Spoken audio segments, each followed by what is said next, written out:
Bueno, nos hace ver cuál es la realidad, ¿no? ¿Por qué estamos aquí? ¿Por qué hablar de este tema? Es la realidad en las empresas, en la industria.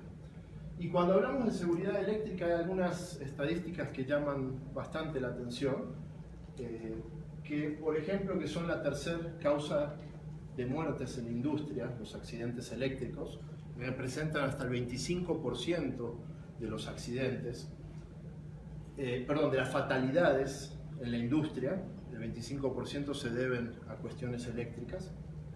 Y les aclaro algo, estas estadísticas, en México no tenemos muy buenas estadísticas, pasa lo mismo en el resto de Latinoamérica. Entonces les voy a dar algunas cifras que son de Estados Unidos. Lo que les puedo decir es que la situación de Latinoamérica es mucho peor que lo que pasa en Estados Unidos.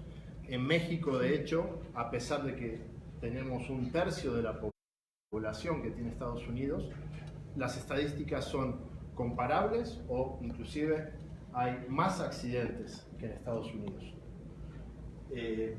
Bueno, entonces, les decía, en cuanto al peligro de arco eléctrico, se habla de que ocurren de 1 a 6 fatalidades a diario por exposición a arcos eléctricos, ¿sí? Debido a quemaduras por relámpago de arco.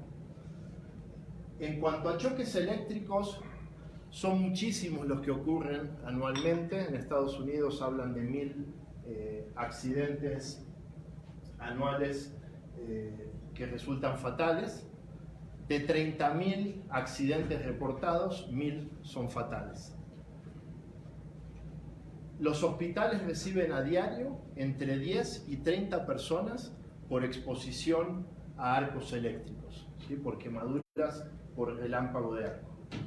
Estamos hablando de que el 50% de los accidentes fatales le ocurren a personal que no es electricista, ¿sí? Entonces, el tema de la seguridad eléctrica va más allá de los electricistas, del mantenimiento como tal, ¿no? Hay que considerar todas las áreas de las empresas que puedan estar afectadas, expuestas, y bueno, sumarlos a los programas de seguridad eléctrica. Tratamientos de personas quemadas, hablamos de que son sumamente caros, que no se pueden tratar muchas veces en hospitales, clínicas locales, tienen que ir a centros especializados de quemaduras que normalmente se tratan en Estados Unidos. Hace poco en el curso hablábamos de esta fundación Michoud Mao, ¿es así? Michoud Mao. Y el costo que ellos tienen por cada niño a quien tratan por quemaduras es superior a los $2,5 millones. Para darse una idea, en un adulto esa cifra es aún más alta. Bueno, ustedes estarán familiarizados con esta imagen, ¿sí? El triángulo de la seguridad, les dicen algunos, la pirámide de la seguridad, algunos lo conocen por Frank Peart, otros por Henrich. Básicamente estos ingenieros hicieron una encuesta a nivel industria en Estados Unidos y llegaron a la conclusión de que cada 300.000 comportamientos de riesgo tenemos 30.000 cuasi accidentes o casi accidentes o near misses, 300 lesiones registrables, 30 lesiones con pérdida de días de trabajo y una fatalidad. ¿Sí? Estamos hablando de la industria en general, de peligros en general, muchos de los cuales resultan que con cierto sentido común podemos imaginar lo que puede pasar, ¿no? Si estamos trabajando, realizando un corte, por ejemplo, comprendemos o imaginamos cuáles son los límites, qué nos puede pasar, o si estamos trabajando en alturas, sucede lo mismo. Cuando hablamos de electricidad es diferente. ¿Por qué? Porque estamos hablando de un riesgo que es invisible, ¿no? Normalmente es invisible. Raras veces podemos llegar a escucharlo o olerlo, ¿no? O inclusive a verlo. Pero normalmente cuando lo vemos ya es tarde, ¿no? Ya estamos hablando de que hay una falla. Entonces, cuando hablamos de seguridad eléctrica, estas cifras varían. ¿Sí? Estamos hablando de que cada 10 lesiones registrables tenemos una fatalidad. ¿Sí? Como les decía, para la electricidad, cuando hablamos de electricidad, el sentido común no es suficiente. Necesitamos personal calificado, utilizando elementos de seguridad apropiados, equipos de medición, ¿no? Para poder definir, detectar si el equipo está energizado o no, si existe riesgo o no. Hablamos de que para conocer el riesgo de arco eléctrico se necesita un estudio de ingeniería previo. No hay nadie que pueda pararse frente a un equipo y decirles: en este tablero puede haber X cantidad de energía liberada si ocurre un arco eléctrico, ¿sí? Salvo que exista un estudio previo, ¿no? y se haya etiquetado el equipo indicando el nivel de riesgo, distancias de seguridad y EPP adecuado, ¿no? Que es lo correcto, lo que tendría que existir. Bueno, entonces, en cuestión de estadísticas, quería comentarles eso para que nos pongamos un poco en tema, por qué estamos aquí. Un dato curioso es que menos del 1% de las personas que trabajan con electricidad están calificados para hacerlo. ¿Sí? Eso explica mucho lo que está pasando con la electricidad. Ustedes dirán: bueno, a ver, yo tengo 10 personas en mi planta, ¿cómo puede ser que uno nada más esté calificado? O estarán ahí pensando en este número. Miren, las personas calificadas, por definición, es aquel que tiene y ha demostrado tener conocimiento y habilidad para dar mantenimiento y operar un equipo eléctrico. Hasta ahí vamos bien y la mayoría cumple. Que conoce los peligros inherentes y sabe controlarlos. Esa es la parte en la que estamos fallando. La mayoría del personal que trabaja en equipos eléctricos no conoce los peligros inherentes y no sabe controlarlos. Ahí está el problema. Bueno, ustedes saben que existe un marco legal. En México estamos hablando principalmente de la Secretaría de Trabajo y Previsión Social en materia de seguridad eléctrica. Pero bueno, también tenemos la Secretaría de Energía, que regula en cuanto a instalaciones eléctricas, ¿sí? Entonces, desde la Constitución mexicana sabemos que los patrones tienen ciertas obligaciones, ¿sí? Para proteger a los trabajadores.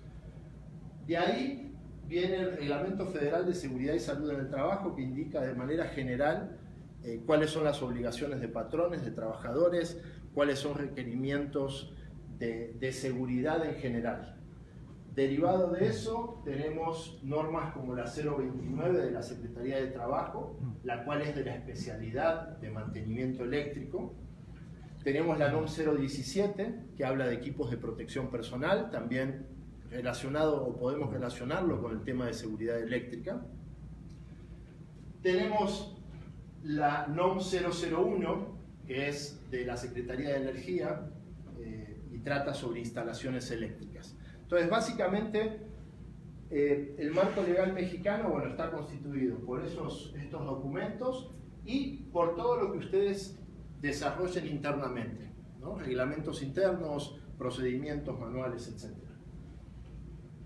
Entonces, la Secretaría de Trabajo ve todo lo que se refiere a la seguridad de los trabajadores y hay ciertos requisitos específicos relacionados a la seguridad eléctrica, como ser que tienen que tener análisis de riesgos eléctricos, tiene que haber un diagnóstico, una evaluación. Tenemos que tener también diagramas unifilares que estén actualizados, que estén disponibles para el personal de mantenimiento para poder planear sus actividades de forma segura. Tenemos también cuestiones de selección de equipos de protección personal que sean adecuados, ¿sí? Según la actividad, el área, los trabajos que vayan a realizar y los peligros que puedan enfrentar. Nos pide también tener procedimientos para trabajos seguros. Dentro de esos procedimientos está el procedimiento de atención a emergencias por accidentes eléctricos, ¿sí? Que la norma nos pide, la NOM 029 nos pide que cuando planeamos el mantenimiento, también tenemos que planear para el peor caso, ¿no? Para la emergencia. También, capacitar y adiestrar, o sea, teoría práctica, a los trabajadores en materia de peligros eléctricos, administración de los elementos de seguridad del equipo de protección personal, equipos, herramientas, bueno, todos los equipos que utilizamos para interactuar con los sistemas. También en materia de primeros auxilios, bueno, entre muchos otros requisitos que plantea la norma, ¿no? Ahora, todo esto es auditable por parte de la autoridad, por parte de unidades de verificación, las aseguradoras también hacen inspecciones, auditorías.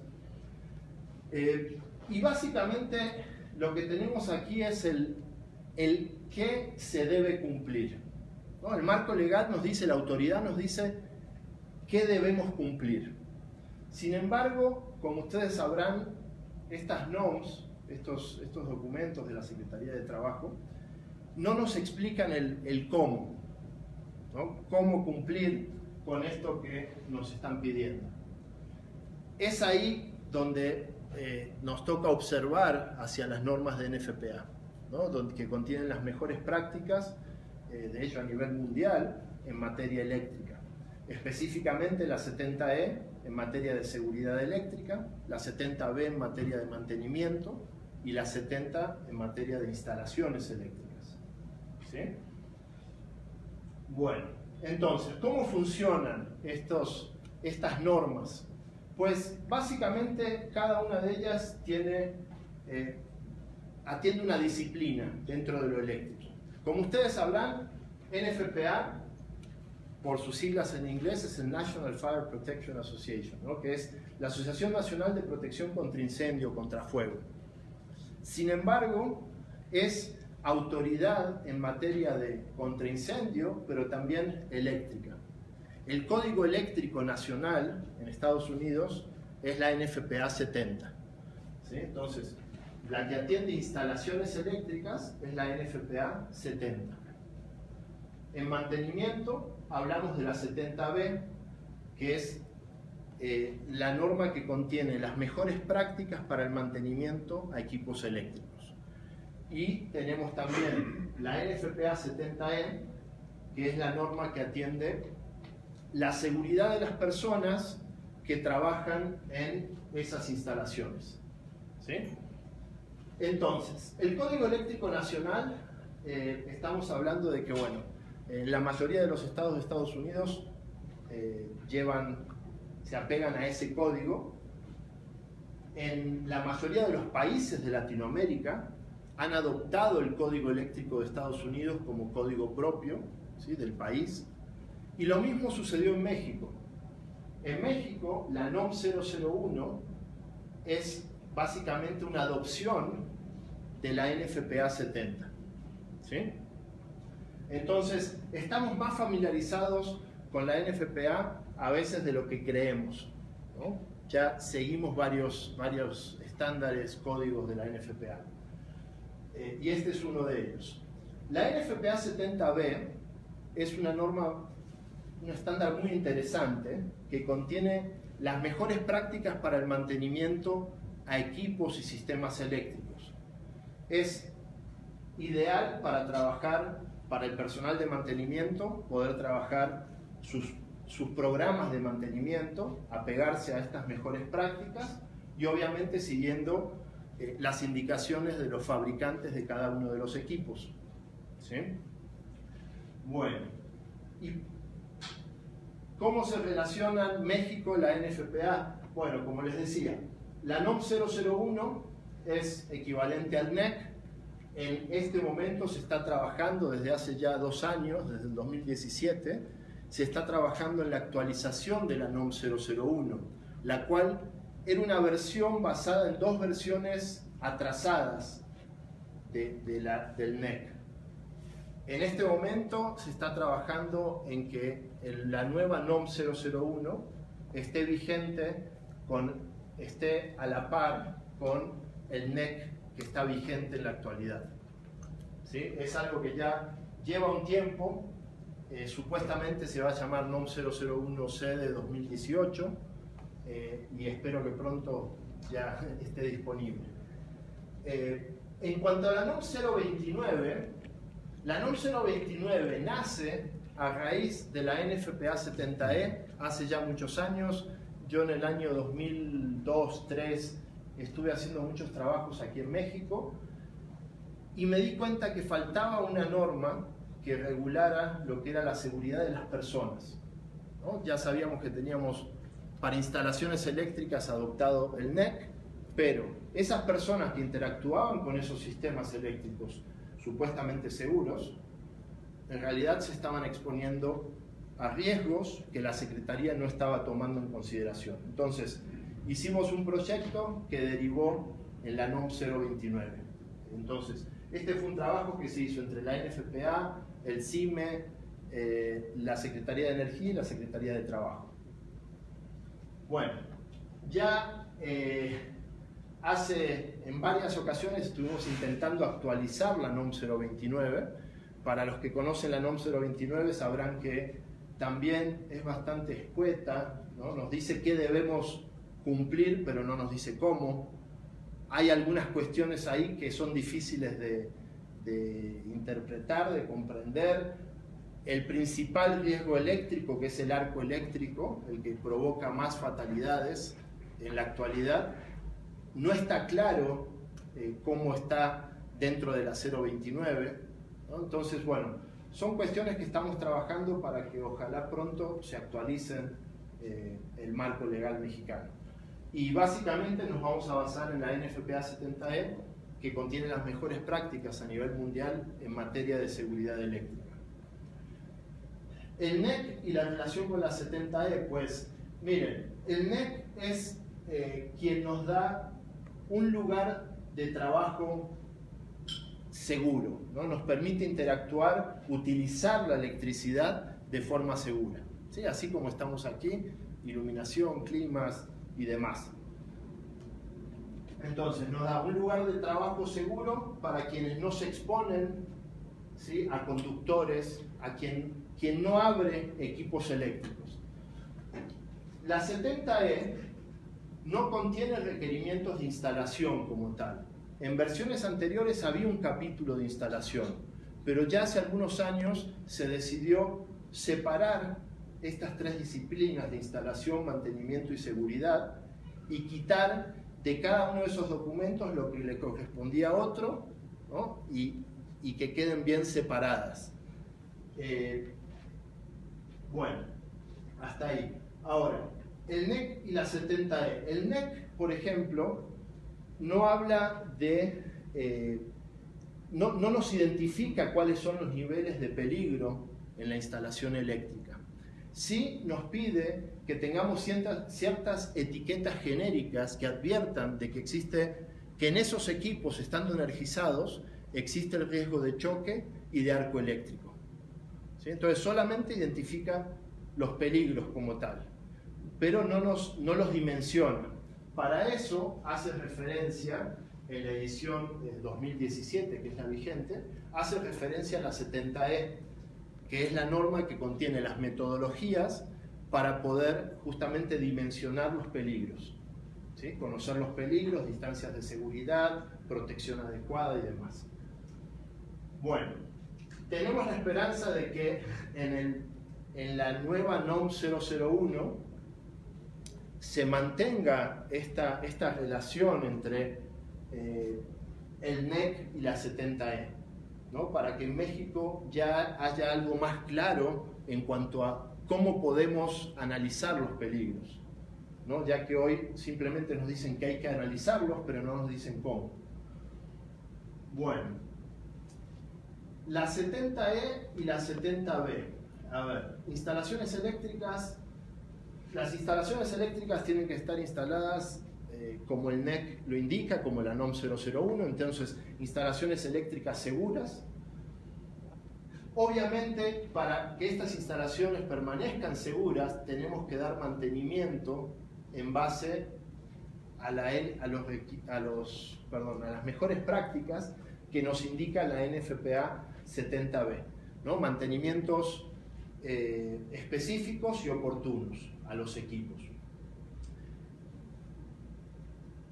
Bueno, en cuanto a la E y la B, el mantenimiento, bueno, tiene que hacerse sobre todo cuando hablamos de dispositivos de protección, ¿no? Que la forma de seleccionarlos coordinarlos y demás nos lo indica la 70, la NFPA 70. Es la 70B la que nos dice cómo darle el mantenimiento apropiado para que cuando necesitemos que operen, lo hagan en tiempo y forma. ¿Sí? Entonces, en materia de seguridad eléctrica es muy importante que haya una buena coordinación de las protecciones, selección de protecciones, que haya estudios eléctricos para poder, bueno, dimensionar los peligros. Uno de los estudios más importantes, o el más importante en materia de seguridad eléctrica, es justamente el estudio de la energía incidente. ¿Sí? El estudio de la energía incidente es el estudio de arc flash o de relámpago de arco. Es un estudio que te ayuda a determinar cuál es la magnitud potencial de energía radiante que puede generar un arco eléctrico. Disculpen, ¿eh? Bueno, y justamente la energía del relámpago de arco es directamente proporcional al tiempo de despeje de falla. ¿Sí?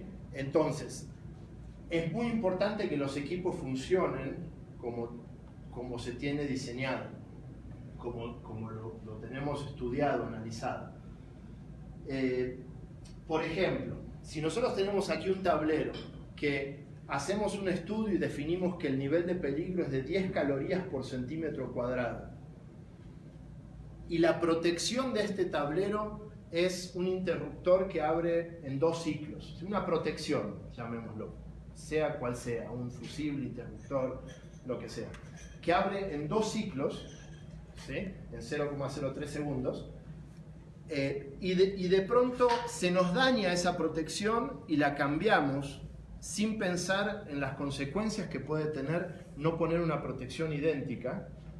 Esta energía que se había calculado en 10 calorías por centímetro cuadrado, al modificar la protección, supongamos que ahora tenemos una protección que abre en 4 ciclos, la energía se va a duplicar, va a pasar de 10 a 20 calorías, ¿no? Entonces, si nosotros hacemos un estudio de arco, definimos que el peligro es de 10, que la protección que vamos a usar es de 15, por decir un nivel, y resulta que hacemos ese cambio, esa protección que seleccionamos, ese equipo de protección personal ya no nos va a servir, ¿no? Como lo habíamos analizado. Entonces, es muy importante, bueno, trabajar en estas 3 áreas, ¿no? De la instalación, del mantenimiento y de la seguridad de las personas que van a interactuar con estos equipos. La STPS y la 70E, básicamente su relación está en que, bueno, nace la NOM 029 a raíz de la información que contiene la 70E. La STPS, la autoridad, nos dice qué debemos hacer, y la 70E nos dice cómo podemos hacerlo, cómo podemos cumplir con aquello que el marco legal nos pide. Sin duda, si lo dejamos a la autoridad, nosotros podemos tomar atajos, hacerlo de otra manera, ponernos creativos, buscar otras formas, pero la realidad es que únicamente cuando hacemos las cosas como lo indica la 70E, vamos a dar cumplimiento efectivo y realmente vamos a tener seguridad, ¿sí? Porque es la única norma a nivel mundial que trata el tema como debe ser, ¿sí? Otros países que han desarrollado normas donde se trata el tema, por ejemplo, de arco eléctrico, se basan en la 70E. Hablo de ejemplos como Canadá, Sudáfrica, Brasil, que han tomado las metodologías, la información que contiene la 70E y han hecho sus propias normas. Bueno, entonces ahí tenemos cómo funcionan estas normas entre sí. La NFPA 70E es una norma que reconoce todos los riesgos eléctricos y además te da metodologías para cuantificar los riesgos. Eso es parte de lo que hace única esta norma, el poder cuantificar, no simplemente decir existe el riesgo de choque eléctrico o arco eléctrico, poder decir en este equipo el riesgo es de, por ejemplo, de choque eléctrico en 480 hay que aislarse con clase 00, ¿sí? O el riesgo de arco es de 24 calorías, la protección contra arco debe ser de 30 calorías, ¿no? Y te especifica todo alrededor de cómo controlar los peligros eléctricos. Entonces, es una norma que nos hace tener conciencia sobre el historial de lo que ha estado sucediendo en la industria y cuáles son los riesgos latentes. Yo muchas veces digo, esta norma está escrita con sangre, ¿sí? ¿Y por qué? Porque realmente es gracias a todo lo que desafortunadamente ha ocurrido, que han contribuido con nosotros en el comité de 70E para poder actualizar, mejorar las prácticas, los procedimientos, mejorar las tecnologías de protección contra choque, contra arco eléctrico, las metodologías de estudio, los análisis de riesgos. Entonces, bueno, es una norma que nos permite dar una solución integral a lo que es la seguridad eléctrica, ¿sí? Lo que son los riesgos eléctricos. Nos da todas las herramientas, metodologías, conocimiento necesario para poder establecer un programa integral de seguridad eléctrica, poder tener un comité o un grupo de seguridad eléctrica dentro de nuestra organización que pueda administrar, controlar los peligros eléctricos. Y siempre que nosotros adoptemos la 70E, ¿sí?, vamos a poder dar cumplimiento, como les decía, con el marco legal, ¿sí? Básicamente la 70E nos viene a decir cómo podemos cumplir con aquello que el marco legal nos dice que debemos cumplir. Bien, ahora, ahí, bueno, les di un poco una relación entre estos distintos documentos. No sé si alguien tiene alguna duda sobre alguno de estos, ¿no? ¿Sí se entendió cómo funcionan entre sí? ¿Sí? Perfecto. Bueno, cuando hablamos de peligros eléctricos, normalmente lo primero que pensamos es en la descarga eléctrica, ¿no? El choque eléctrico, la posibilidad de entrar en contacto con un conductor, ¿no? Y los efectos que puede tener eso en el cuerpo. Ese es sin duda uno de los principales riesgos eléctricos, ¿sí? Choque eléctrico. Sin embargo, existen otros que son, muchas veces los resumimos, decimos los arcos eléctricos o el arco eléctrico. El arco eléctrico tiene dos etapas. Una que se llama relámpago de arco o arc flash, que es la etapa que quema, la parte más grave del arco eléctrico, y luego tiene lo que se llama ráfaga de arco, que es la proyección, la expansión de los materiales debido a las altas temperaturas que generó justamente el relámpago de arco. Y ese está más relacionado con lo que son los materiales que constituyen el equipo, ¿sí? Mientras que el relámpago de arco está más relacionado a la corriente. Dependiendo de la corriente, vamos a definir el flujo de calor que puede generar el equipo. Existen otros riesgos, ¿sí? de quemaduras térmicas por calentamiento de los equipos y demás.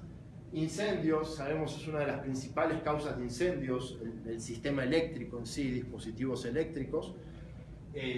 Cuando NFPA toma la parte eléctrica, se hablaba de que el 80% de los incendios se debían a la electricidad.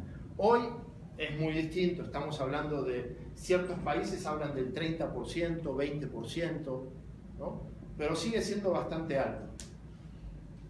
Ahora, la electricidad del sistema eléctrico, tenemos distintos tipos de equipos, áreas, por lo cual tenemos otros riesgos, como el trabajo en alturas, en espacios confinados, registros eléctricos, el riesgo de equipos que son electroquímicos, ¿no? Como cuartos de baterías, donde hay peligro de choque, de arco, y también riesgos de explosiones, de incendios debido a químicos y demás, ¿no? Intoxicaciones, quemaduras.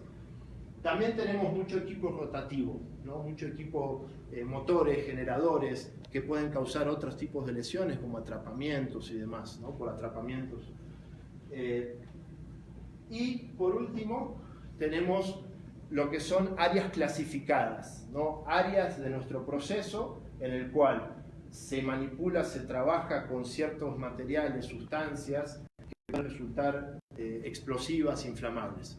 Entonces, el sistema eléctrico que pasa por esas áreas, ¿sí?, lo tenemos que definir, eso se definen como áreas clasificadas, y los equipos eléctricos que se utilizan son equipos a prueba de explosión o intrínsecamente seguros, ¿sí? Entonces, acá tenemos un panorama general de los riesgos. Es muy importante comprender claramente el alcance de lo que es el choque y arco eléctrico para poder llevarlo también a todas estas situaciones. Digo, los arcos eléctricos te pueden provocar también incendios, ¿sí? El trabajo en alturas puede implicar trabajo en altura con riesgo de choque y de arco.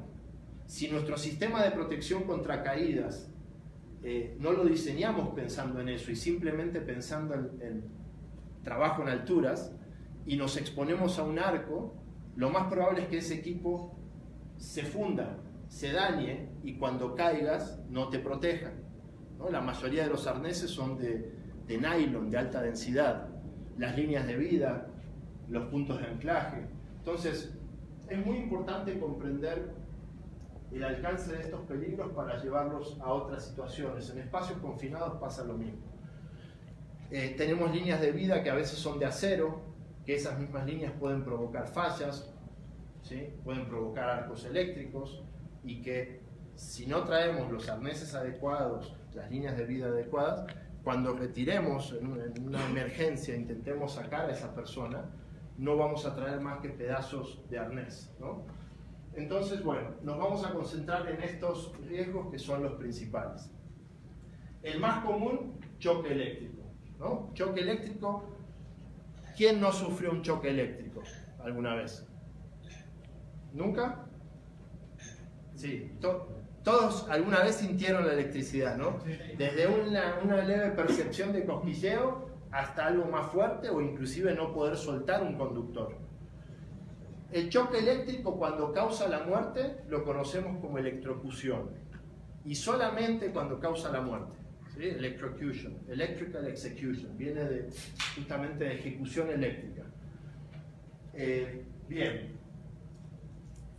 ¿de qué hablamos aquí? El choque eléctrico es la estimulación repentina de nuestro sistema eléctrico, de nuestro sistema nervioso, que provoca contracciones convulsivas de nuestros músculos, ¿no? Tenemos una fuente de energía eléctrica que está afectando nuestro cuerpo, que está mandando señales que nuestro cerebro no procesa, perdemos el control de nuestro cuerpo. Bueno, como les decía, desde una leve percepción de cosquilleo hasta la muerte, ¿no? Normalmente es por el paso de la corriente a través del cuerpo. ¿A través del cuerpo de qué hablamos? De que alguna parte de nuestro cuerpo entra en contacto con el conductor, y si no estamos bien aislados de tierra, la energía, o sea, hay una diferencia de potencial, va a pasar a través de nuestro cuerpo, vamos a sufrir el choque eléctrico. Normalmente estamos hablando de que provoca heridas de entrada y de salida, con heridas en toda la trayectoria que tome a través del cuerpo. Muy común de una mano a otra, de una mano a un codo, de una mano a un pie, ¿sí?, entre pie y pie también. Bueno, esas son situaciones de choque eléctrico. Como les digo, estamos muy familiarizados con este peligro. Sin embargo, este peligro representa aproximadamente el 20% de las fatalidades eléctricas en la industria. Y es el peligro más reconocido y el que en la mayoría de las empresas existen ciertos controles, ¿sí? Les muestro rápidamente un video, situaciones de choque eléctrico.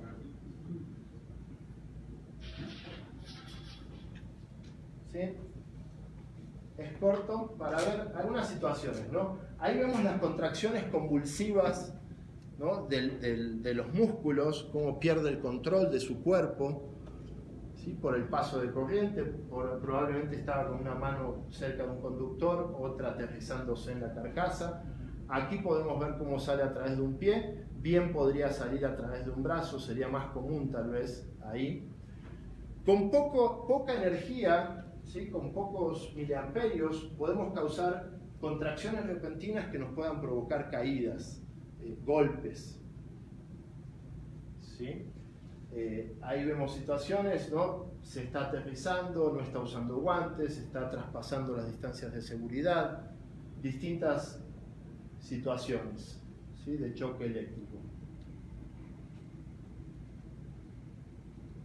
Normalmente las heridas son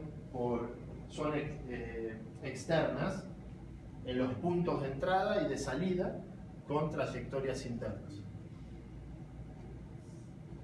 Siempre que pase a través de un órgano vital, los principales cerebro, corazón, va a ser mucho más grave.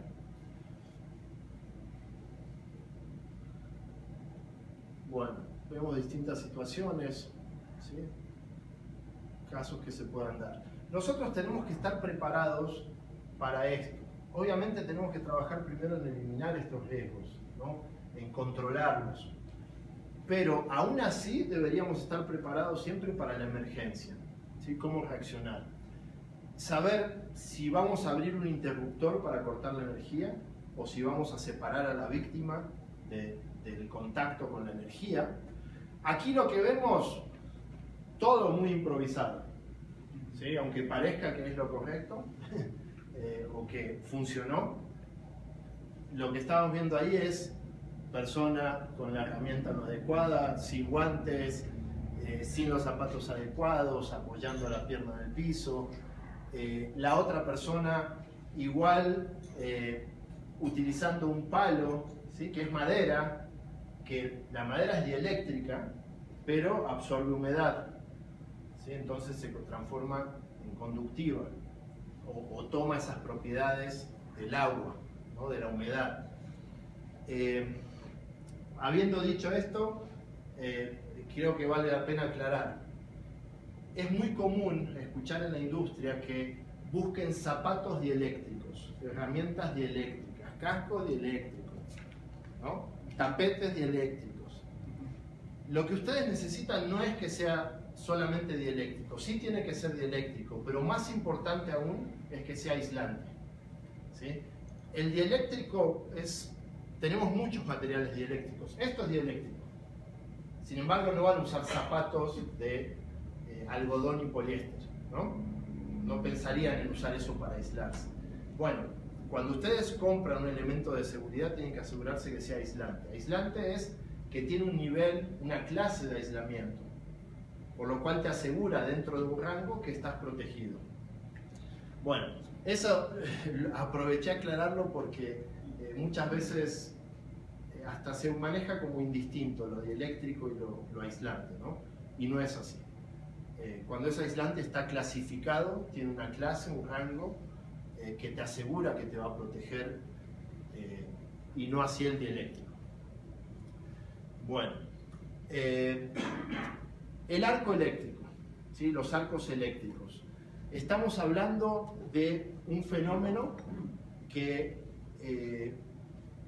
se ve, como lo van a ver en este video, ¿sí?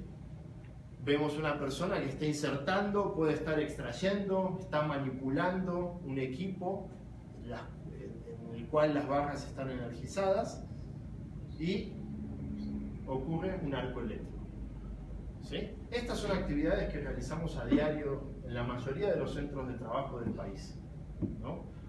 Más grandes, más chicos, los interruptores, las cargas, como sea, son actividades que se están realizando, que tenemos que conocer cuál es el nivel potencial de peligro para poder vestir, proteger a los trabajadores adecuadamente, ¿no? Para resistir este tipo de exposición. Obviamente estamos hablando no solo de eso, hay que trabajar en muchos otros aspectos para controlarlo, ¿no? Pero eso es algo básico, conocer el peligro y cómo vamos a protegernos. Muchas veces hay personas que dicen, si los tableros están cerrados, no existen riesgos, ¿sí? Y estando bien instalados los tableros, supuestamente no existe riesgo de choque eléctrico de forma en el exterior, digamos, ¿sí?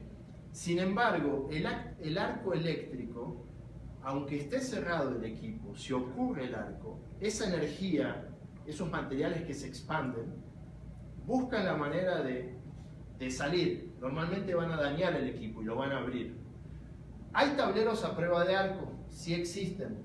Lo que hacen es contener la energía y desfogarla hacia atrás, ¿no? Si esta fuera un tablero resistente al arco, en vez de salir por el frente, lo enviaría por acá atrás, se abriría esta tapa y saldría hacia atrás, ¿no?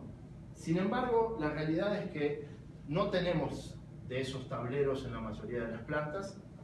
La realidad es que el personal de mantenimiento necesita interactuar con los equipos, tiene que abrir las tapas, ¿no? Justamente hacer mediciones, diagnósticos, mantenimientos, entonces tienen que acceder a los equipos. Aún así, podemos ver justamente en este video cómo en una inspección, ¿sí?, se ve como que algo detectó, puede haber oído, puede haber olido algo, y ahí está. Observen cómo hace con la mano, ¿sí? Quizás es la ionización, ¿sí? Y ocurre un arco eléctrico. Obviamente había una falla inminente, ¿no? Ya la había detectado. Obviamente no hizo lo correcto. El acercarse, usar tu cuerpo para tratar de detectar los riesgos no es la manera, ¿no? O una falla. Pero bueno, lo que quería era mostrarles que los arcos eléctricos sí afectan aún estando los equipos cerrados. Es decir, no solo un problema de mantenimiento, también la gente de operación, ¿sí?, quien interactúa con los tableros, quien va y da algunos botonazos, palancazos en los equipos, se está exponiendo también a estos riesgos. Bueno, el arco eléctrico. El arco eléctrico es a causa de que los electrones salen del circuito, ¿sí? Se manifiestan a través de lo que había sido aire. ¿Cómo sucede esto? Normalmente puede ser porque los equipos están dañados, por ejemplo, el aislamiento del conductor está dañado, hay un falso contacto, hay piezas mecánicas que tienen ciertos movimientos, juego y demás que no deberían tener, que aunque estén diseñados para cumplir, para soportar ciertos parámetros, al momento de que se dañan, los electrones empiezan a brincar. Si tenemos suciedad, falta de mantenimiento, ¿sí?, minerales, cuestiones, partículas de polvo y demás, también facilita que los electrones buscan por dónde seguir, ¿no?, su curso. En este brinco de energía a través del aire, lo que hacen cada vez que brincan es ionizar el aire, ¿sí? Convierten este aire básicamente en ozono, que es un gas conductor. Nosotros usamos el aire para mantener aislados los conductores, ¿no?, para no tener fallas entre fases o de fase a tierra. Sin embargo, cuando se ioniza el aire de esta manera, es como que virtualmente estemos acercando los conductores. Si en un interruptor, ¿sí?, tenemos una fase que está floja, ¿sí?, lo que conocemos como un punto caliente, ese punto caliente se está generando justamente por estos electrones que están buscando por dónde ir. Mientras hacen eso, además de calentar, lo que hacen es ionizar el aire. Entonces es como que virtualmente estamos sacando el aislamiento que existe entre fases. Y eventualmente, ¿qué sucede? Un cortocircuito, ¿no? Cortocircuito que cuando se genera un cortocircuito se libera a modo de arco eléctrico. Entonces, el arco eléctrico ocurre por la ionización del aire, los electrones saliendo a través del aire. En el momento de que ocurre esa falla, estamos hablando de que aumenta mucho la temperatura. Hablamos de temperaturas que pueden superar los 19.000 grados centígrados, para que se den una idea. Esa temperatura, en el primer semiciclo de la falla, libera lo que conocemos como relámpago de arco, ¿sí?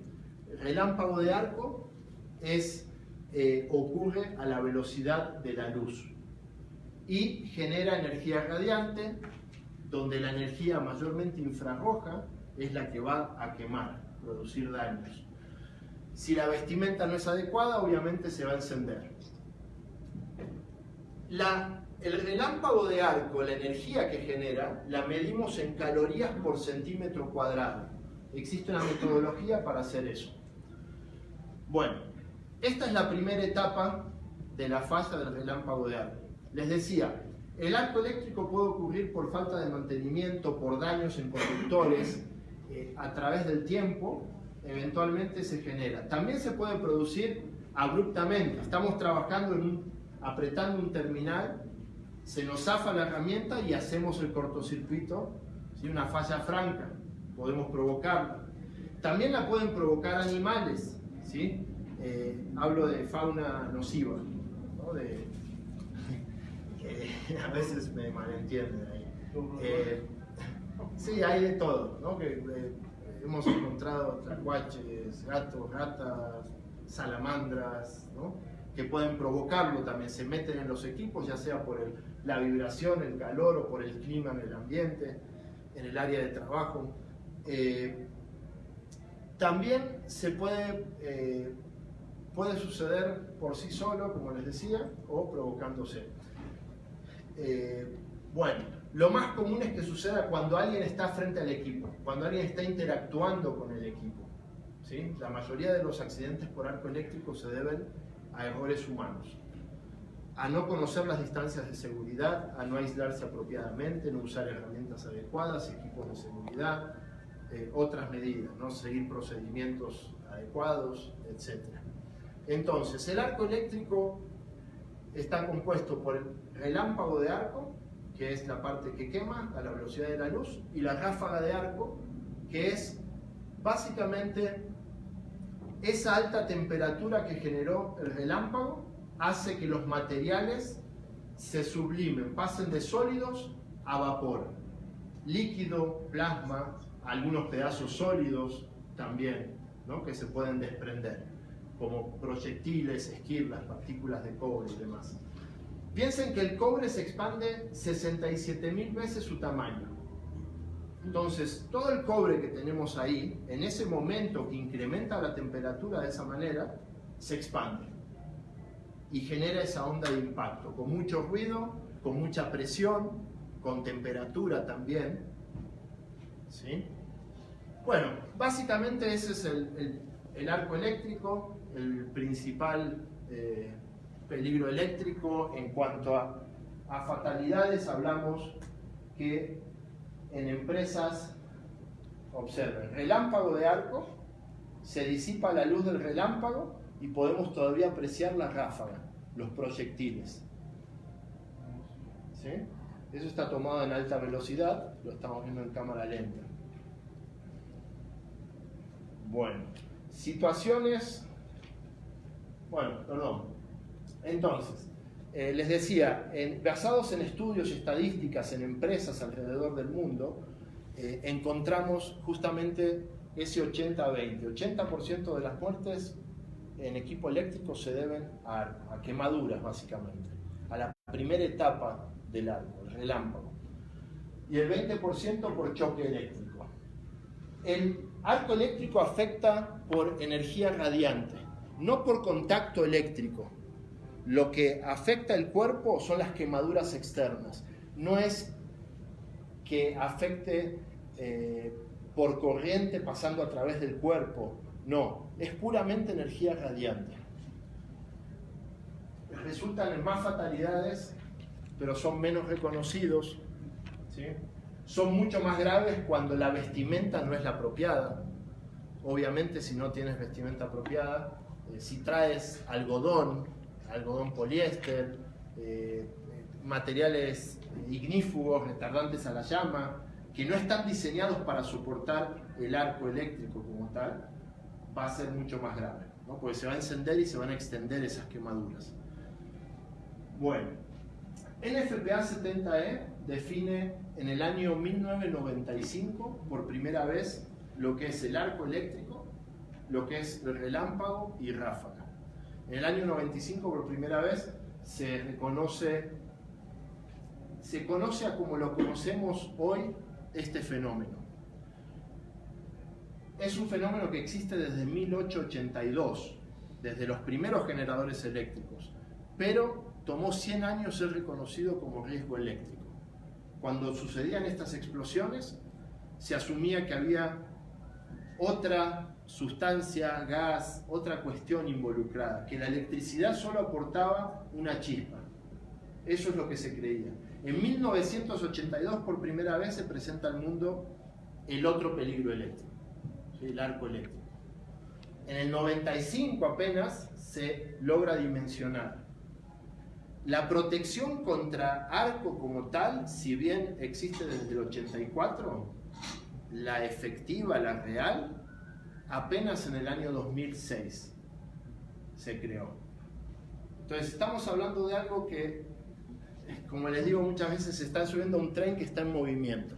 Seguimos investigando, seguimos trabajando en controlar este fenómeno, en controlar los riesgos eléctricos en general, ¿no? La 70 es una norma que está evolucionando constantemente, así como nuestra investigación, nuestro conocimiento. Bueno, ¿cómo debemos trabajar en un programa de seguridad eléctrica? Necesitamos atender lo que yo llamo los pilares de la seguridad eléctrica, que son 4. Estos pilares son los que permiten que la seguridad eléctrica esté firme, segura. ¿Sí? Yo lo veo como una silla, una mesa, con 4 patas. Cada una de estas patas son la ingeniería, la calificación del personal, los elementos de seguridad eléctrica y los procedimientos de trabajo. Esas son las 4 áreas fundamentales en las que hay que trabajar para tener un programa integral de seguridad eléctrica. Para eso es muy importante tener soporte. En este caso lo llamamos la administración, la base donde vamos a apoyar esta silla, esta mesa, ¿sí? Sin el apoyo de la administración dentro de una empresa es muy difícil trabajar en todos estos aspectos. Bueno, cuando hablamos de ingeniería, ¿de qué hablamos? De conocer los sistemas eléctricos, de cumplir con lo que nos exige la NOM 001, de tener los sistemas eléctricos bien instalados, de tener los estudios de cortocircuito, coordinación de protecciones, tener cuadros de cargas, flujos de cargas, diagramas unifilares actualizados disponibles para planear los trabajos. Y lo que la 70E nos trae es una metodología para poder analizar, después de haber hecho un estudio de cortocircuito y coordinación, hacer un estudio de arco eléctrico, un estudio de relámpago de arco o estudio de arc flash. Nos basamos en metodologías de NFPA 70E y de la IEEE 1584. ¿Sí? Son los estándares actuales para hacer estos análisis. ¿Quién hace estos análisis? Personal con amplia experiencia, con conocimiento, que ya tiene criterios formados en materia de seguridad eléctrica y domina la ingeniería eléctrica. Y básicamente a través de esas metodologías podemos definir cuál es la magnitud del arco, cuánta energía puede liberar cada uno de los equipos que tengamos en nuestras instalaciones. ¿Sí? También se definen niveles de tensión, que es equivalente al riesgo de choque eléctrico, las distancias de seguridad o riesgo contra choque y arco eléctrico. También con esa información ya podemos definir cuál es la protección adecuada contra choque eléctrico, contra arco eléctrico, y elaborar etiquetas para comunicar cuáles son los niveles de riesgo en cada equipo. Entonces, en cada tablero se va a pegar una etiqueta que indique cuál es el nivel de riesgo, las distancias de seguridad y la protección personal adecuada. También cuando hacemos estos estudios nos permite reducir niveles que consideramos que no son tolerables. Es decir, existen equipos de protección personal que van desde 4 calorías por centímetro cuadrado, que son una camisa, un pantalón y un protector facial y guantes, ¿sí? Hasta trajes de 100 calorías o 130 calorías por centímetro cuadrado. Pero los riesgos de arco pueden estar por encima de eso. También los trajes de protección contra 130, 65, 40, son trajes que, si bien hoy en día son mucho más livianos, cómodos, con más visibilidad, no dejan de ser un traje que te estás poniendo encima de tu vestimenta, de tu EPP básico. Entonces, muchas veces lo que hacemos es trabajar en reducir los niveles a niveles aceptables que puedan ser mitigados, controlados con el uso diario de uniformes. Se puede fácilmente controlar hasta un 80% de los casos que se puedan proteger usando camisa, pantalón, protección facial, guantes, zapatos. ¿Sí? Eso es posible, siempre y cuando se mitigue. Siempre va a haber un porcentaje de un 20 a un 40% de casos donde necesitas usar trajes. Casos específicos en distintas partes donde hay que usar trajes completos. Bueno, esto es la base de un programa de seguridad eléctrica. Si ustedes no hacen una evaluación, análisis de riesgos, estudios de ingeniería, no hay forma de estar controlando los riesgos en sus instalaciones. Básicamente estamos jugando a la seguridad, ¿no? Cuando decimos, bueno, a ver, hay que comprar una careta para arc flash, ¿no? Para arco eléctrico. O hay que comprar un traje para la subestación, ¿no? Estamos asumiendo muchas cosas que no podemos saber salvo que hagamos un estudio. Asumir que es muy común escuchar eso, de que en la subestación tengo niveles más altos de tensión, el peligro es más alto. Bueno, les tengo una noticia. Los riesgos de arco son más peligrosos en niveles de baja tensión. En los equipos en los que trabajamos frecuentemente, 220, 480 son los niveles de tensión en los cuales encontramos niveles más altos de riesgo de arco eléctrico. Entonces, esa idea que tenemos de que a más tensión, más peligro, quítensela de la mente, ¿sí? Tenemos que cambiar esa forma de pensar. Sí, a medida que aumenta la tensión, la energía te puede alcanzar más lejos, ¿sí? El riesgo de choque puede ocurrir a mayor distancia. Pero en baja tensión tenemos más cargas, más corriente, que definen el flujo de esa energía que puede generar el relámpago de arco. Y son los lugares donde tenemos más trabajadores expuestos. Donde decimos, es un tablerito de 220, ¿no? Y resulta que puede haber muchísima más energía que en uno de 13.800 volts. Entonces, bueno, esta es la base, reconocer los peligros, hacer un estudio, levantamiento de datos de campo, actualización de diagramas unifiliares, modelado del sistema. Todo esto lo cargamos en una plataforma informática donde hacemos estudios de cortocircuito, coordinación de protecciones, de relámpago de arco. Nos permite luego, con ciertas modificaciones, seleccionar el EPP adecuado. También analizar casos especiales y abatirlos, reducirlos, como les decía.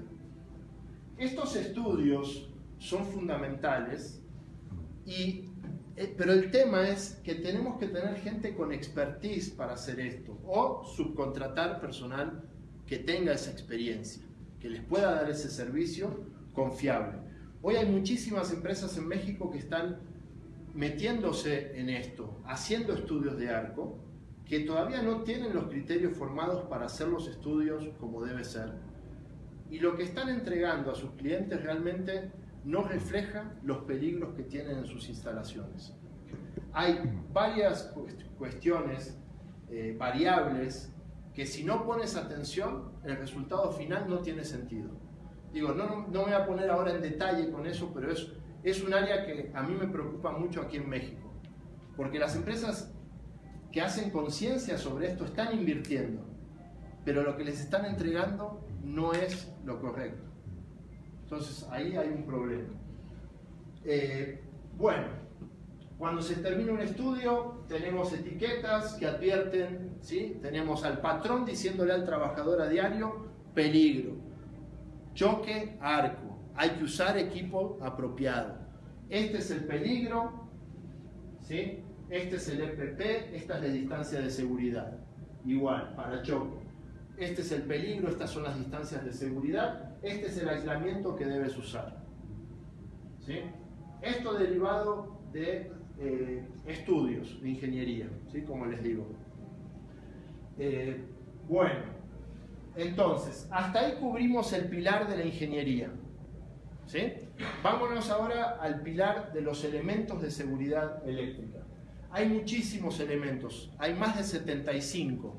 Sí, perdón. ¿El estudio de EPP qué es? Equipo de protección personal. Sí, es el equipo de protección personal. Cuando digo elementos de seguridad eléctrica, hablo de EPP, equipos de medición, de prueba, pértigas, herramientas, tapetes, mantas, o sea, todos los elementos físicos que podemos utilizar para crear un área de trabajo más segura o protegernos, separarnos de los equipos. La protección aislante es muy simple seleccionarla, o sea, la protección contra el choque eléctrico. Está basada en ASTM D120, tiene esta tabla estandarizada, donde solo les estoy mostrando un pedacito de la tabla, ¿no? Lo que es para corriente alterna, que es lo más común, y podemos ver cómo el voltaje máximo de uso, por ejemplo, si vamos a trabajar en 480, ¿cuál sería la clase de aislamiento que utilizaríamos? 0,0. Si vamos a trabajar en 13.800 volts, ¿cuál sería? 13.802. 2, ¿sí? Porque son más de 7.500 menos que 17, ahí estamos. Así de simple se selecciona la protección aislante. Básico, guantes aislantes, zapatos aislantes, casco aislante. ¿Sí? Son las medidas básicas para poder interactuar con un equipo, acercarnos a un equipo. Bien, esa es para seleccionar la protección aislante. Con esa misma tabla, con estas clases de aislamiento, podemos seleccionar mantas, tapetes, otros elementos de seguridad aislantes. ¿Sí? Ahora, cuando se trata del arco eléctrico es diferente. Necesitamos un estudio de ingeniería, una serie de estudios, un análisis de riesgo, definir cuáles son los niveles de peligro. Una vez que conocemos los niveles de peligro, seleccionar cuáles son los niveles de protección que vamos a utilizar. Como les decía, en la mayoría de los casos, en un 60-80% de los casos, vamos a estar protegidos contra el arco con esta protección de aquí. ¿Sí? Se ve como ropa de uso diario, de hecho la mayoría de las empresas que tienen programas de seguridad eléctrica están usando uniformes resistentes al arco de 8 calorías por centímetro cuadrado, protección facial de 8 calorías por centímetro cuadrado, ¿sí? Guantes, zapatos. Bueno, entonces para ese 20 a 40% de casos vamos a definir cuál de estos equipos hay que utilizar o eliminar el riesgo o reducirlo, obviamente. Bien, los softwares, las metodologías de estudios que existen hoy, cuando seleccionan automáticamente el equipo de protección personal, lo hacen dejándote hasta un 50% de probabilidades de que si ocurre el arco, utilizando la protección que te recomiendan, vas a sufrir quemaduras de segundo grado. ¿Sí? Entonces, quienes están haciendo estudios y no comprenden esto, no saben esto, tenemos ahí de nuevo lo que les decía, ¿no? Un problema grande que está ocurriendo en la industria. Le están seleccionando mal la protección a los trabajadores. Están haciendo la inversión, pero la están haciendo mal. Bueno, nosotros en ISRC, que es nuestra consultora, básicamente hemos trabajado con esto. Yo llevo más de 20 años, unos 24 años, trabajando en seguridad eléctrica con la 70E, haciendo investigación y desarrollo de materiales, de equipos de protección personal, entre muchas otras cosas, y llegamos a una metodología que nos permite seleccionar el equipo de protección personal para nuestros clientes en base al 0% de probabilidades de quemaduras. Es decir, modificamos la librería que viene estandarizada en el software para que utilice los materiales que nosotros conocemos y hemos probado en laboratorio. ¿Sí?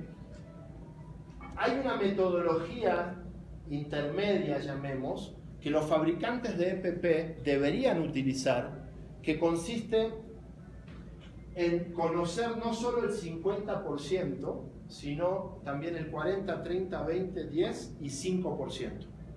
Nosotros esa metodología la desarrollamos hace años y la mejoramos para llegar al 0. Hoy está estandarizado hasta el 5%. Pero bueno, nosotros ofrecemos esto que es muy importante. O sea, saber que cuando eliges un equipo te va a proteger al 100%. O sea, que no existe probabilidad de error. Cosa que aquí no se da. Bueno, entonces esa es la protección al arco. Hay muchos otros equipos de protección personal que se deben utilizar. Como les decía antes, hay más de 75 elementos de seguridad eléctrica. Uniformes, trajes, protección facial, zapatos, guantes, mantas, protección contra caídas, pértigas, herramientas, tapetes. Bueno, muchísimos elementos que deben ser resistentes al arco, deben ser aislantes, deben ser dieléctricos. Dependiendo para qué se van a utilizar, puede que no cumpla todo eso, obviamente. De hecho, normalmente lo que es aislante no es resistente al arco. Lo que es resistente al arco no es aislante. Entonces tenemos que combinar todo esto. Bueno, hasta ahí el otro pilar, elementos de seguridad. Ahora, procedimientos de trabajo. Procedimientos de trabajo, hablamos de los lineamientos para que el personal calificado interactúe con esos equipos usando esos elementos de seguridad de forma segura. Procedimientos para la gestión del programa integral de seguridad eléctrica, para realizar auditorías de seguridad, de mantenimiento, inspección de instalaciones, lo que son procedimientos para trabajos en o cerca de equipos eléctricos energizados, procedimientos de loto, de bloqueo de etiqueta. ¿Qué más? De primeros auxilios y rescates por accidentes eléctricos, que es algo que la NOM 029 nos pide y la 70E lo exige. La 70E te dice, se debe certificar al personal en esta disciplina. Y no al personal de servicio médico, hablamos de los técnicos, de los compañeros que van a poder apoyar, ayudar, rescatar a un compañero. Análisis de seguridad del trabajo eléctrico, fundamental, la metodología de análisis donde describes el trabajo paso a paso, defines cuál es el peligro, cuáles son los riesgos, cuáles son los controles que vamos a aplicar. Bueno, administración de cambios al sistema, que no pase lo que les dije aquí, de que cambiamos una protección y alteramos el estudio, ¿no? Aumentamos el nivel de riesgo. Bueno, hablamos de procedimientos para todas las actividades eléctricas, trabajos de primera vez o rutinarios, ¿sí? Procedimientos específicos, críticos, todo lo que utilizamos para poder interactuar de forma segura con los equipos, ¿sí? Planear trabajos seguros. Bien, bueno, hasta ahí lo que es procedimientos, que es otro pilar, y pasamos al de calificación del personal. El personal tiene que estar calificado, no solamente tiene que saber cómo dar mantenimiento y operar un equipo, tiene que saber cuáles son los peligros inherentes de la actividad y poder controlarlos. Eso es básico, fundamental. No podemos tener personal no calificado trabajando en equipos eléctricos. A través de aprendizaje teórico práctico, capacitación, adiestramiento, ¿sí? Conocimiento, habilidad. ¿En qué? En lo que le corresponda, en base a una matriz de necesidades de nuestros equipos y una matriz de conocimiento de nuestra gente, poder atender los sistemas como debe ser. Cuando vemos que no tenemos esa capacidad, es cuando contratamos, ¿no? Cuando contratamos servicios con terceros, con contratistas, y que en ese sentido también tenemos que tener cuidado, porque no sabemos ni lo que estamos haciendo en nuestro centro de trabajo y llamamos a otros a meterse a hacer muchas veces trabajos donde asumimos que como ellos se dedican a eso son los buenos, Pero a veces se nos olvida la parte legal, de que nosotros somos responsables de lo que suceda en nuestro centro de trabajo. Entonces, si son contratistas, que sean calificados, pídanles todos los registros, información que avale, que les asegure que esas personas pueden hacer lo que ustedes les están pidiendo que hagan. Un buen ejercicio en ese sentido es pensar en el peor caso. ¿Sí? Hablo de personal calificado y el marco legal. Peor caso, alguien muere. Ok, piensen que va a venir el Ministerio Público, va a venir peritos, expertos, investigadores. ¿Qué fue lo que pasó? ¿Por qué esa persona estaba ahí? Y de ahí piensen hacia atrás, ok, necesito que esté calificado en seguridad eléctrica, en mantenimiento a subestación, a interruptores, o sea, todo lo que ustedes consideren necesario que demuestre que ese personal estaba calificado para hacer lo que estaba haciendo, ¿sí? En este caso, que hagan lo que tengan que hacer.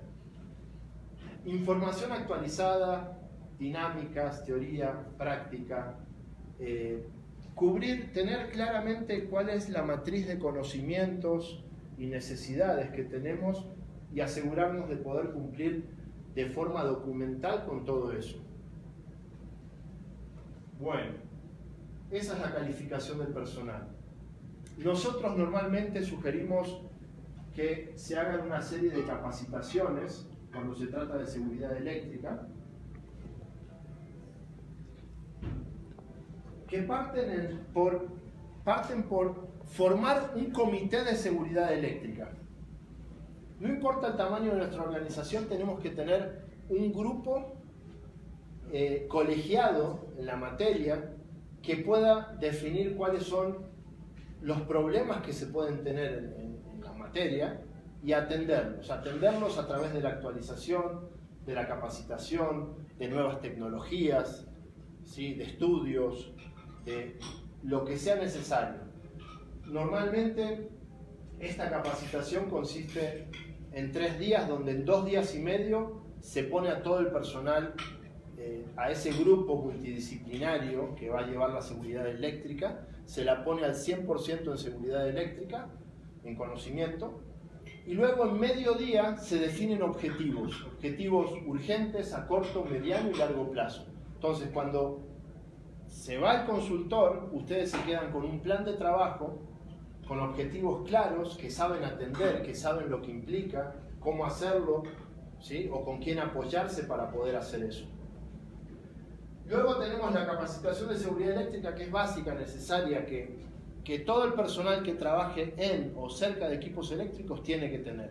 Conocer el marco legal, conocer los riesgos, conocer los pilares de la seguridad, básicamente. Cómo van a atender en el día a día la seguridad eléctrica, que sepan los trabajadores interpretar la etiqueta, seleccionar el traje, utilizarlo, ¿sí?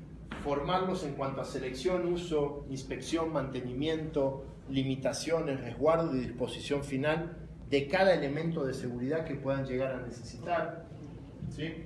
Eso es básico también. Seguridad eléctrica para no electricistas. El personal que no es electricista, pero que está afectado, que solicita trabajos, ¿sí? Personal quizás de producción, que puede solicitarte a mantenimiento que haga una actividad, tiene que comprender cuáles son los riesgos eléctricos, ¿sí? No podemos seguir haciendo las cosas urgentes, ¿no? Que todo urge. Tenemos que planearlo, tenemos que hacerlo bien, tenemos que hacerlo seguro. Entonces, todo el personal, ya sea expuesto o afectado, tiene que tener formación en la materia. Si ustedes tratan de implementar un programa de seguridad eléctrica sin involucrar a esas otras áreas afectadas, lo que va a pasar es que van a chocar, va a haber roces. Porque mantenimiento ahora entiende que tiene que tomar ciertos cuidados que producción durante años nunca consideró. Entonces, la primera vez que le pidan una actividad de riesgo que no se puede controlar, el de mantenimiento va a decir, no, me tengo que abstener porque puedo poner mi vida en riesgo o el proceso. Y el de producción va a decir, ¿por qué si hace 20 años que lo estamos haciendo de esta forma? ¿No? Entonces, la idea es que la alta administración nos apoye para que esto se difunda en todos los departamentos, en todo nivel, para que sea efectivo, ¿sí? Los primeros auxilios y rescates por accidentes eléctricos es algo fundamental. Los accidentes más frecuentes que te pueden provocar parálisis cardíaca, paro cardíaco, fibrilación ventricular, paros respiratorios y otras cuestiones que provocan la electricidad en el cuerpo, todos pueden ser revertidos si se atienden de inmediato. Si los compañeros conocen las técnicas para trabajar, para darle los primeros auxilios, el soporte de vida básico, para que luego el servicio médico lo atienda y le dé el soporte que necesita. Pero si no tenemos esa atención primaria entre el servicio médico y el accidente, normalmente no van a sobrevivir. O los van a atender mal, algo común en los choques eléctricos, ¿sí? Cuando les abren una vía intravenosa para suministrarles medicamentos y demás, esa vía intravenosa que le abren, esos fluidos que le dan, lo que hacen es acelerar las toxinas en el cuerpo y que la persona muera antes. Entonces, hay que conocer estas técnicas para poder atender a los compañeros cuando sea necesario de forma adecuada, ¿sí? Bien, ahí tenemos lo básico en la calificación del personal, ¿sí? Ahora, ¿cómo vamos a llevar esto a nivel de implementación?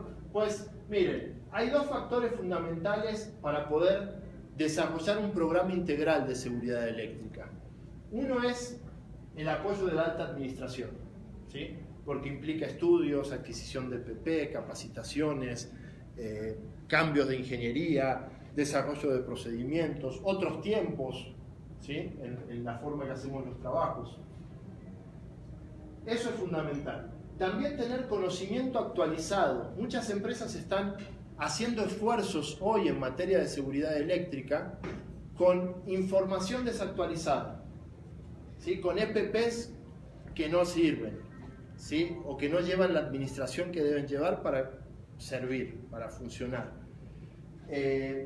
Capacitándose con técnicas obsoletas que sí han sido difundidas durante muchísimos años, 150 años, pero hoy sabemos que no son efectivas. Hoy tenemos otro conocimiento. La 70E nos trae eso. Entonces, conocimiento actualizado y apoyo o apoyo experimentado. En este caso, bueno, nosotros como consultores es lo que hacemos, ¿sí? Seguridad eléctrica en las empresas. Bueno, entonces, con estos factores fundamentales vamos a trabajar en lo que es el Comité de Seguridad Eléctrica. El comité tiene que ser un grupo multidisciplinario, personal de mantenimiento, ingeniería, producción, recursos humanos, ¿sí? Seguridad.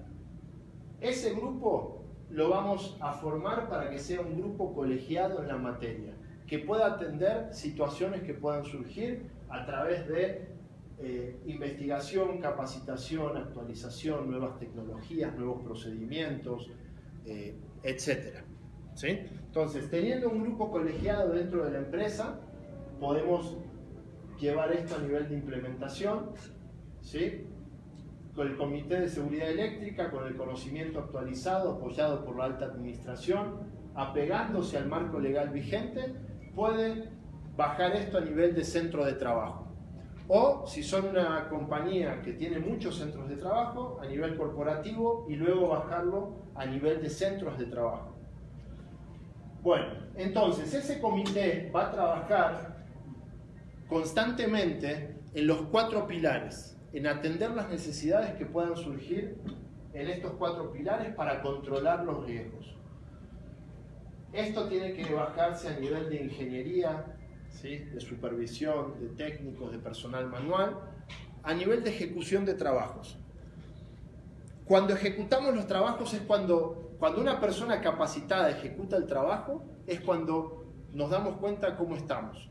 Si nos falta información, procedimientos, análisis de riesgos, EPP adecuado, lo que sea que esté faltando. Entonces, tiene que haber una comunicación fluida a nivel de la ejecución de los trabajos hacia el Comité de Seguridad Eléctrica y de vuelta, trabajando en estas áreas. Ahora, nosotros queremos que esto sea un programa que se convierta en un proceso de mejora continua dentro de la organización. Entonces, tenemos que auditar la seguridad eléctrica, el mantenimiento, los procedimientos, la forma en que se ejecutan los trabajos, se implementa el programa, inspeccionar instalaciones eléctricas, verificar, dar seguimiento. ¿Sí? De esta manera podemos tener un programa efectivo. ¿Sí? Bueno, no sé cómo estamos de tiempo, si fui muy lento, muy rápido. ¿Cómo habíamos quedado, perdón? ¿Los horarios eran? De 5 a 6 y media. 5 a 6 y media, ok, entonces estamos un poquito pasaditos. Pero bueno, miren, ahí les di un panorama general en muy poco tiempo. Piensen que estamos en un curso en este momento de 4 días certificando personal. Pero bueno, creo que es información básica, fundamental para que ustedes se lleven esta semillita, esta inquietud, este conocimiento para tomar las acciones que se tengan que tomar en sus organizaciones. Nosotros trabajamos constantemente en dar consultoría en este tema. Como les digo, hace más de 20 años que trabajamos en esto, asesorando a las principales corporaciones alrededor del mundo. Y bueno, en México también, empresas como Pemex, ¿sí? Y otras empresas. Y bueno, dudas, comentarios, en qué los puedo apoyar, qué dudas les puedo aclarar, ¿qué me dicen? ¿Alguna duda? ¿Comentario? ¿Sabían lo que era el arco eléctrico? O mejor dicho, ¿quién no sabía lo que era el arco eléctrico? A ver. Ok. En este sentido no, ok. Teníamos una idea muy vaga, pero no, pero ya se quedó un poquito más claro. Ok. ¿Sabían lo que era un flamazo? Un cortocircuito. No sabían el alcance que podía tener. Ok. La semana pasada terminamos un estudio en San Luis Potosí y encontramos en un tablero de 220 energía radiante, energía de relámpago de arco, de más de 100 calorías por centímetro cuadrado. Es algo que no es normal, pero está ahí, o sea, sucede en la industria. 100 calorías por centímetro cuadrado es lo que te puede pasar si te expones a eso es carbonizarte. O sea, quemaduras de 4º grado, carbonización de tejidos, músculos, huesos. ¿De 100 para arriba?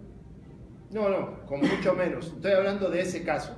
Sí, de hecho, 1 caloría por centímetro cuadrado es la energía que puede generar con un encendedor en la punta del dedo a 1 centímetro de distancia durante 1 segundo.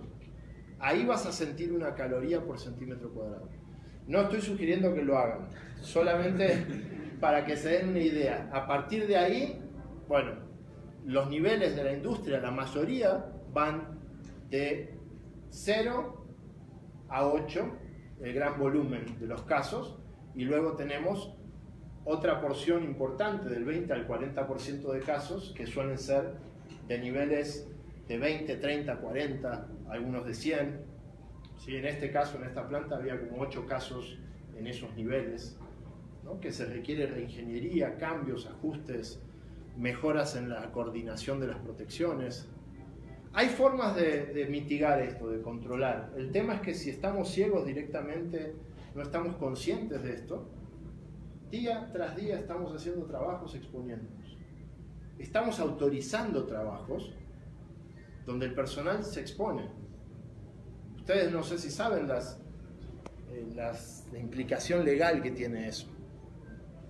Pero es grave. Cualquier persona que haya solicitado una actividad a alguien donde pierda la vida, lo más probable es que lo culpen de homicidio imprudencial. ¿Sí? En la empresa tuvo un caso, yo trabajo por la Comisión Federal de Electricidad, En una subestación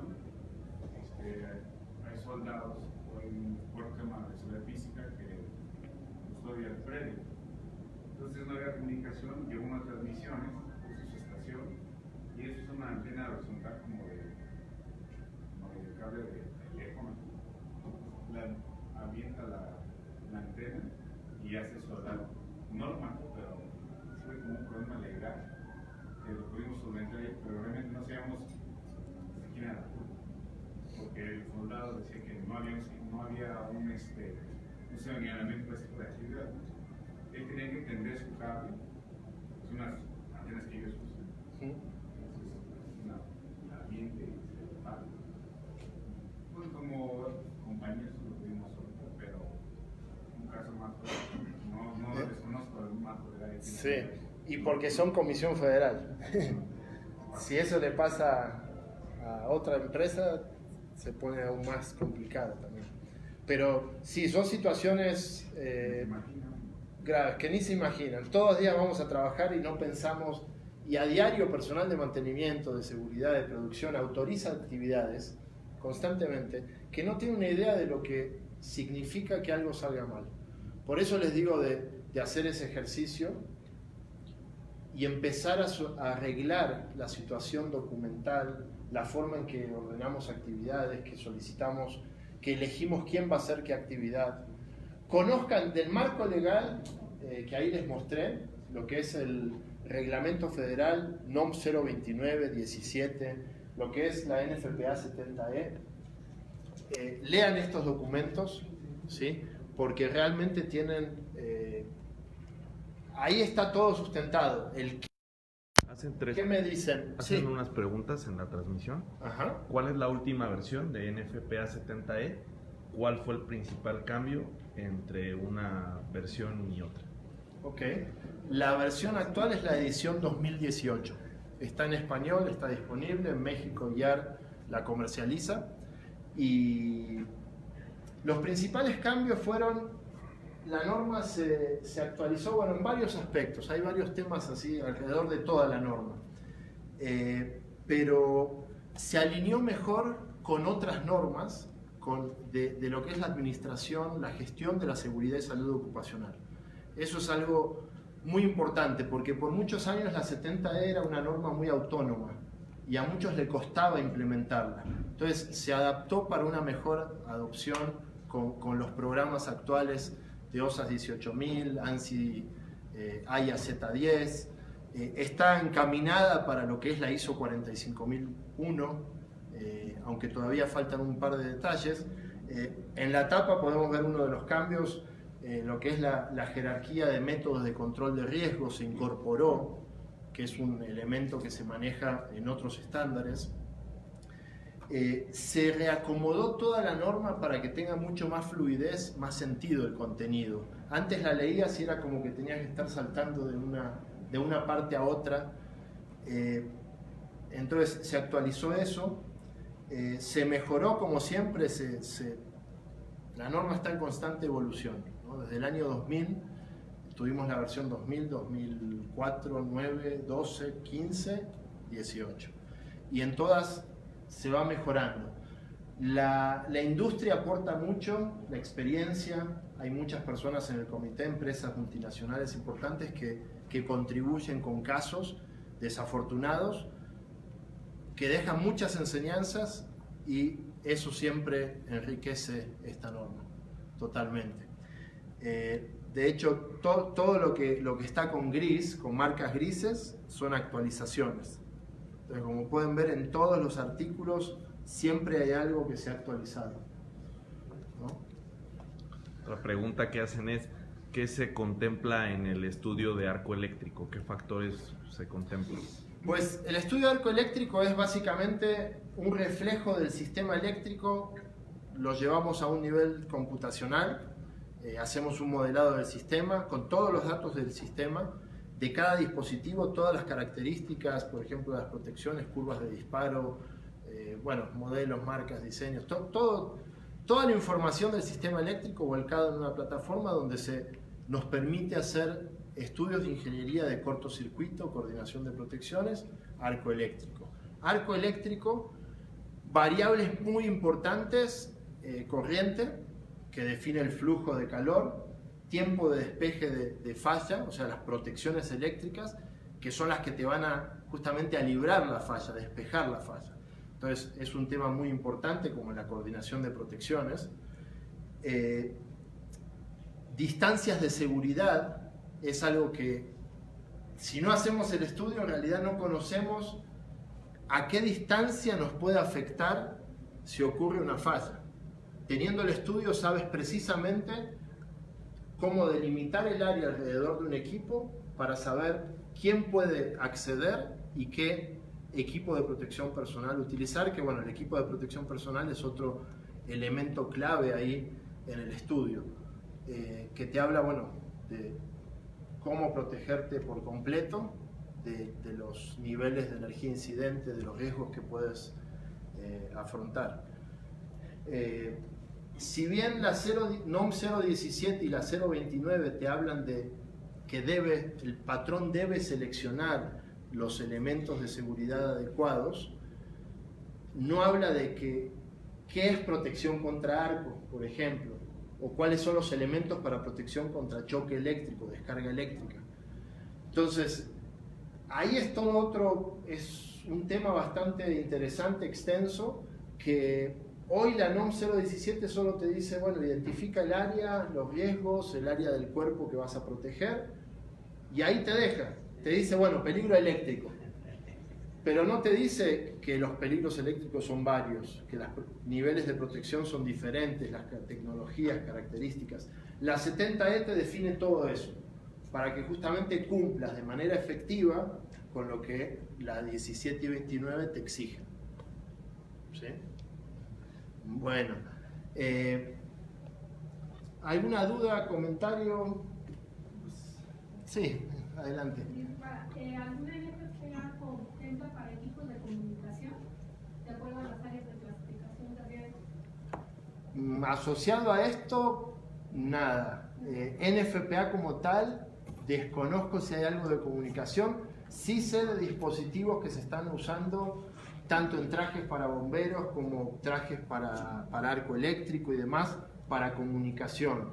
También la 70E te define la importancia de que quien realiza la actividad se aplique la regla del segundo hombre, o sea un vigilante, un vigía, y que esa persona tiene que tener un medio de comunicación efectivo para activar el servicio médico mientras él da la atención primaria.